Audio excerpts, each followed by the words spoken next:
Halo, perkenalkan nama saya Deborah Natalia Atonis, NIM 210114008.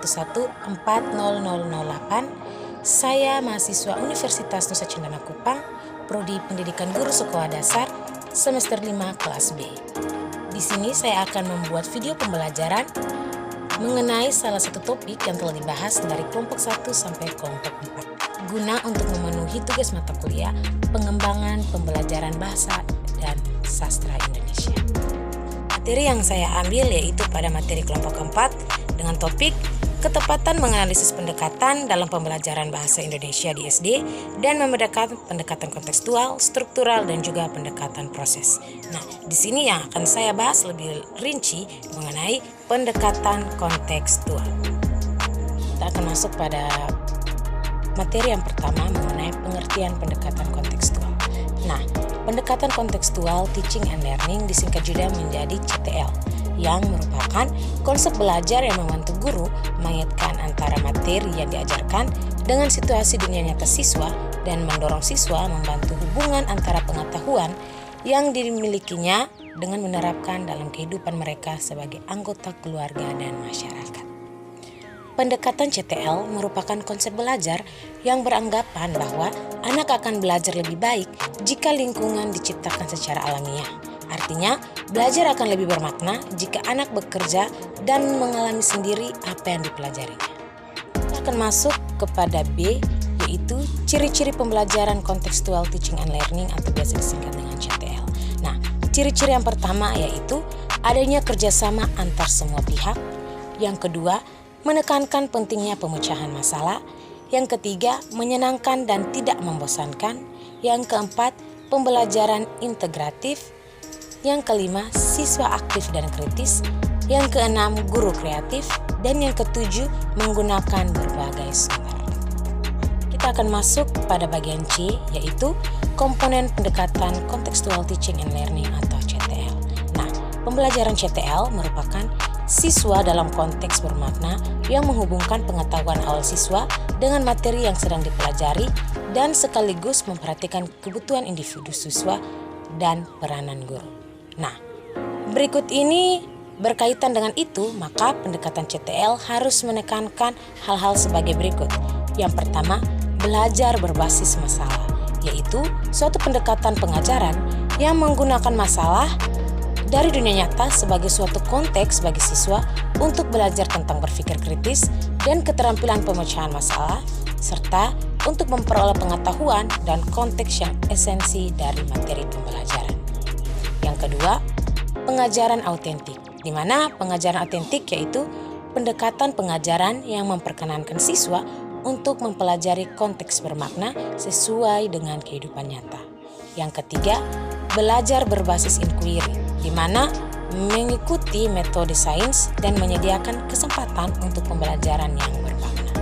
Yang keempat, belajar berbasis proyek atau tugas, di mana pendekatan ini memperkenankan siswa untuk bekerja secara mandiri dalam mengonstruksi bentuk pembelajaran.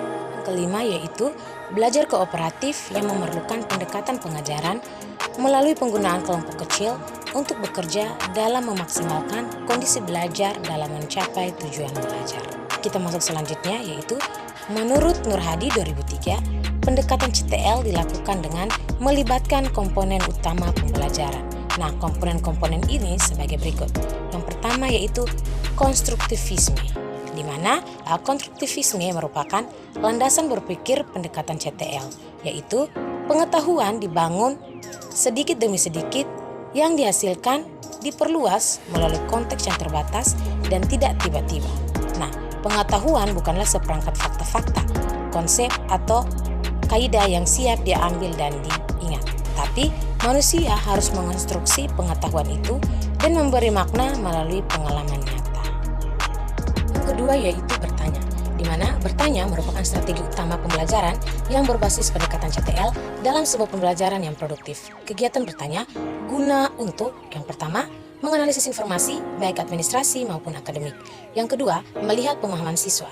Yang ketiga, membangkitkan respon pada siswa. Yang keempat, mengetahui sejauh mana keingintahuan siswa.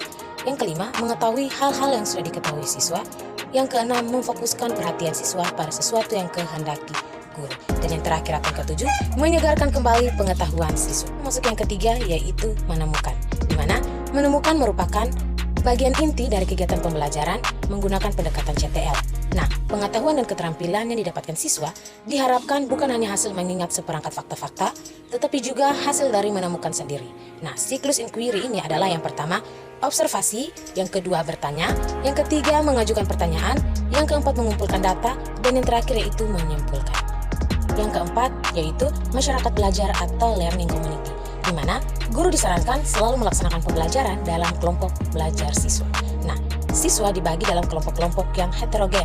Siswa yang pandai mengajari yang lemah, yang tahu memberikan yang belum tahu. Seseorang yang terlibat dalam kegiatan masyarakat belajar memberikan informasi yang diperlukan oleh teman bicaranya dan sekaligus juga meminta informasi yang diperlukan dari teman belajarnya. Dan yang kelima yaitu pemodelan atau modeling, di mana pemodelan artinya dalam sebuah pembelajaran keterampilan atau pengetahuan tertentu adalah model yang bisa ditiru. Nah, model memberi peluang bagi guru untuk memberi contoh mengajar sesuatu. Yang keenam yaitu refleksi atau reflection, di mana refleksi merupakan respon terhadap kejadian, aktivitas atau pengetahuan yang baru diterima. Nah, pengetahuan yang bermakna diperoleh dari proses belajar. Pengetahuan yang dimiliki siswa diperlukan melalui konteks pembelajaran yang kemudian diperluas sedikit demi sedikit sehingga semakin berkembang. Guru perlu melaksanakan refleksi di akhir program pembelajaran.